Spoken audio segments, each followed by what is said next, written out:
नमस्कार। जय श्री कृष्णा। श्री गणेशाय नमः। ओम गुरुवे नमः। ओम गुरुवे नमः। श्री सीतारामचंद्राभ्याम नमः। ओम विष्णु पंचायतन देवताभ्यो नमः। वाल्मीकि मुनि की जय हो। श्री हनुमान जी महाराज की जय हो। आपको मैं श्रीमद् वाल्मीकि रामायण बालकांड श्लोक का हिंदी में अर्थ क्रमशः और निरंतर सुना रही हूँ।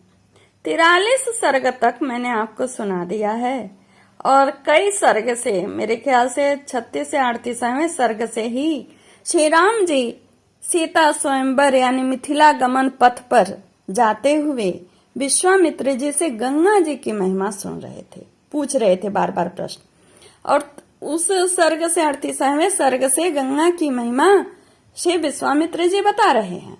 और इस सर्ग में 44वां सर्ग में सुनाने जा रही हूँ।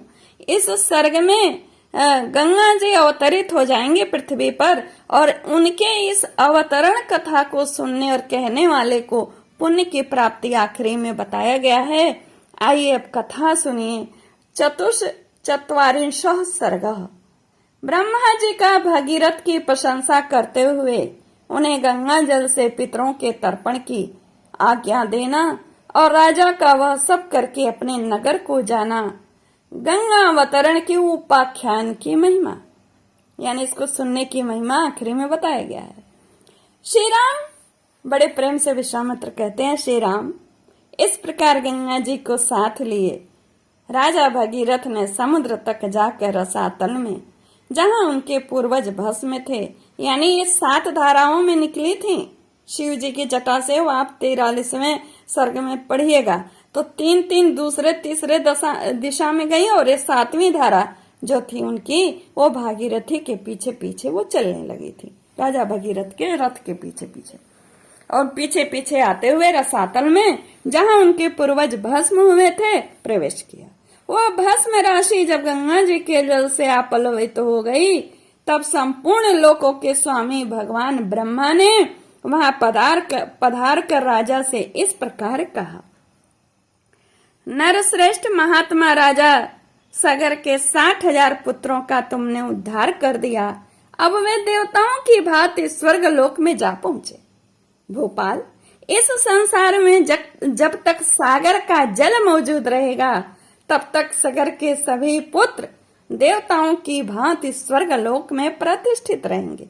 ये गंगा तुम्हारी भी ज्येष्ठ पुत्री होकर रहेंगी और तुम्हारे नाम पर रखे हुए भागीरथी नाम से इस जगत में विख्यात होंगी। त्रिपथगा, दिव्या और भागीरथी, इन तीनों नामों से गंगा की प्रसिद्धि होगी। ये आकाश, पृथ्वी और पाताल तीनों पथों को पवित्र करती हुई गमन करती हैं, इसलिए त्रिपथगा मानी गई हैं। श्री राम जी ने प्रश्न किया था ना कि त्रिपथगा क्यों कही गई हैं। आपको ना बहुत पहले से सारे सर्ग सुनने पड़ेंगे, कम से कम 35-36 से, तब ये पूरी कथा आपको समझ में आएगी। नरेश्वर महाराज, अब तुम गंगा जी के जल से यहाँ अपने सभी पितामहों का तर्पण करो और इस प्रकार अपनी तथा अपने पूर्वजों द्वारा की हुई प्रतिज्ञा को पूर्ण कर लो। राजन, तुम्हारे पूर्वज धर्मात्माओं में श्रेष्ठ महायशस्वी राजा सगर भी गंगा को यहाँ लाना चाहते थे, किंतु उनका यह मनोरथ नहीं पूर्ण हुआ। वत्स इसी प्रकार लोक में अप्रतिम प्रभावशाली उत्तम गुण विशिष्ट महर्षि तुल्य तेजस्वी मेरे समान तपस्वी तथा क्षत्रिय धर्मपरायण राजर्षि अंशुमान ने भी गंगा को यहाँ लाने की इच्छा की, परंतु वे इस पृथ्वी पर उन्हें लाने की प्रतिज्ञा पूरी न कर सके। निष्पाप महाभाग, तुम्हारे अत्यंत तेजस्वी पिता दिलीप भी गंगा को यहाँ लाने की इच्छा करके भी इस कार्य में सफल न हो सके। पुरुष प्रवर, तुमने गंगा को भूतल पर लाने की वह प्रतिज्ञा पूर्ण कर ली, इससे संसार में तुम्हें परम उत्तम एवं महान यश की प्राप्ति होगी। शत्रु दमन, तुमने जो गंगा को पृथ्वी पर उतारने का कार्य पूरा किया है, इससे उस महान ब्रह्मलोक पर अधिकार प्राप्त कर लिया है जो धर्म का आश्रय है। नरश्रेष्ठ पुरुष प्रवर गंगा जी का जल सदा ही स्नान के योग्य है। तुम स्वयं भी इसमें स्नान करो और पवित्र होकर पुण्य का फल प्राप्त करो। नरेश्वर, तुम अपने सभी पितामहों का तर्पण करो, तुम्हारा कल्याण हो। अब मैं अपने लोक को जाऊंगा, तुम भी अपनी राजधानी को लौट जाओ। ऐसा कहकर सर्वलोक पितामह महायशस्वी देवेश्वर ब्रह्मा जी जैसे भागीरथ के पास आए थे, वैसे ही देवलोक को चले गए। नरश्रेष्ठ महायशस्वी राजर्षि राजा भगीरथ भी गंगा जी के उत्तम जल से क्रमशः सभी सगर पुत्रों का विधिवत तर्पण करके पवित्र हो अपने नगर को चले गए। इस प्रकार सफल मनोरथ होकर वे अपने राज्य का शासन करने लगे। रघुनंदन अपने राजा को पुनः सामने पाकर प्रजा वर्ग को बड़े प्रसन्नता हुई। सबका शोक जाता रहा, सबके मनोरथ पूर्ण हुए और चिंता दूर हो गई। श्री राम, यह गंगा जी की कथा मैंने तुम्हें विस्तार के साथ कह सुनाई। तुम्हारा कल्याण हो। अब जाओ, मंगलमय संध्या वंदन आदि का संपादन करो। देखो संध्या काल बीता जा रहा है। यह गंगा अवतरण का मंगलमय उपाख्यान आयु बढ़ाने वाला, धन यश आयु पुत्र और स्वर्ग की प्राप्ति कराने वाला है, जो ब्राह्मणों क्षत्रियों तथा दूसरे वर्ण के लोगों को भी यह कथा सुनाता है।